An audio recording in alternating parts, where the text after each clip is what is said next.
மயிலின் பெருமை, காகத்தின் நியாயம்.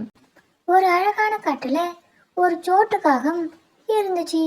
அது யாரையும் பார்த்து பொறாமப்படாமல், தன்னை குறித்து தலக்கணம் கொள்ளாமல் அமைதியாக தனக்கு கூட்டை கட்டி கொண்டிருந்தது. சோட்டுவுக்கு தன்னை குறித்து பெருமையோ அகந்தையோ எதுவும் இல்லை. அவன் மனதில் அமைதி மட்டுமே இருந்துச்சு. சோட்டு ஒரு நல்ல காகம். ஆனால் அதே காட்டில் பண்டி என்று ஒரு மயில் இருந்துச்சு. அதன் வண்ணமயமான தோகையை விரித்து நான் தான் இந்த காட்டில் அழகு என்று பெருமிதத்தில் ஆடியது.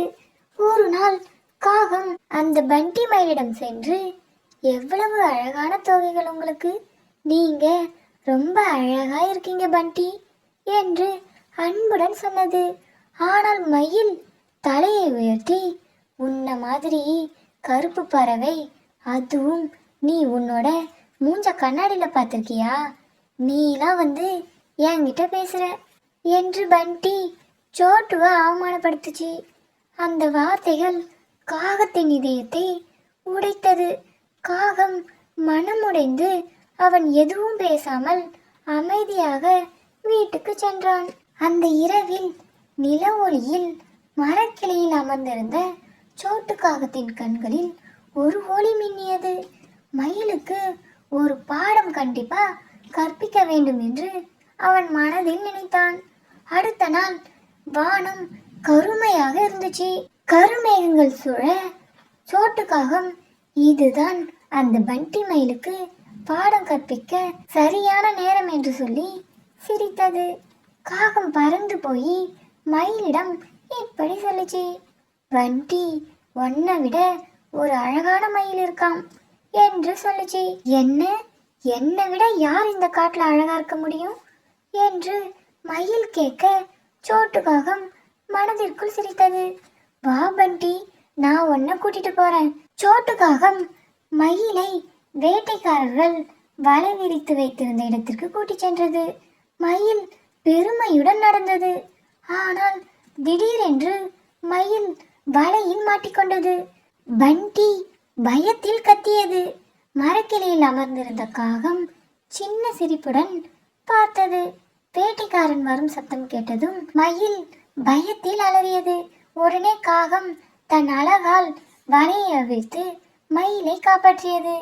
மயில் தன் தவறை உணர்ந்து தலையை கீழே குனிந்தபடி காகத்திடம் மன்னிப்பு கேட்டது. என்னை மன்னிச்சுட்டு சோட்டு, உன்னோட கருப்பு இருக்குக்குள்ள தங்க இதயம் இருக்கு. காகம் மயிலை மன்னித்தது. அழகு மனசுலதான் இருக்கணும் பண்டி. மாலையில் சூரியன் மறையும் பொழுது இருவரும் ஒன்றாக ஒரே மரக்கிளையில் அமர்ந்திருந்தனர். காற்று மெதுவாக வீசியது. அன்றிலிருந்து அவர்கள் நெருங்கிய நண்பர்களாக இருந்தனர். அடுத்த நாள் காகம் மகிழ்ச்சியுடன் வானத்தில் பறந்தது. மயிலும் மகிழ்ச்சியுடன் காகத்துடன் பறந்தது. காடு முழுவதும் சந்தோஷமாக சுற்றி திரிந்தார்கள். இந்த கதையின் நீதி, புத்திசாலித்தனம்தான் பலம், அகந்தை வீழ்ச்சியையே நமக்கு தரும். இந்த வீடியோ உங்களுக்கு பிடிச்சிருந்தா லைக் பண்ணுங்க, ஷேர் பண்ணுங்க, சப்ஸ்கிரைப் பண்ணுங்க.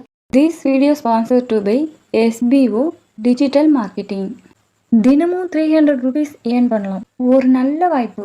இந்த ஒர்க் பண்ண ஒரு ஸ்மார்ட் ஃபோன், பேசிக் இங்கிலீஷ் நாலேஜ் இருந்தாலே போதும். அது மட்டும் இல்லாமல் இந்த ஜாப்ல இருக்க டவுட்ஸை கிளியர் பண்ணிக்க ஆன்லைனில் லைவ் சேட் சப்போர்ட்டும் இருக்குது. நீங்கள் இந்த டிஜிட்டல் வேர்ல்டில் தனியாக பிஸ்னஸ் பண்ணுற அளவுக்கு உங்கள் நாலேஜை டெவலப் பண்ணிக்கலாம். இந்த SBO ஜாபில் உங்களால் கற்றுக்கொண்டே சம்பாதிக்கவும் முடியும். இந்த வாய்ப்பை நமக்கு தர school of business organisation private limited company 5 வருடத்துக்கும் மேலாக வெற்றிகரமாக ரன் ஆகிட்டு இருக்குது. இந்த கம்பெனி நம்ம தமிழ்நாட்டில் திருவண்ணாமலை மாவட்டத்தில் இருக்குது. மேலும் விவரங்களை தெரிந்து கொள்ள டிஸ்கிரிப்ஷனில் இருக்க வாட்ஸ்அப் நம்பருக்கு கான்டாக்ட் பண்ணி டீட்டெயிலை தெரிஞ்சுக்கிட்டு உங்களுக்கு விருப்பம் இருந்தால் ஜாயின் பண்ணிக்கோங்க.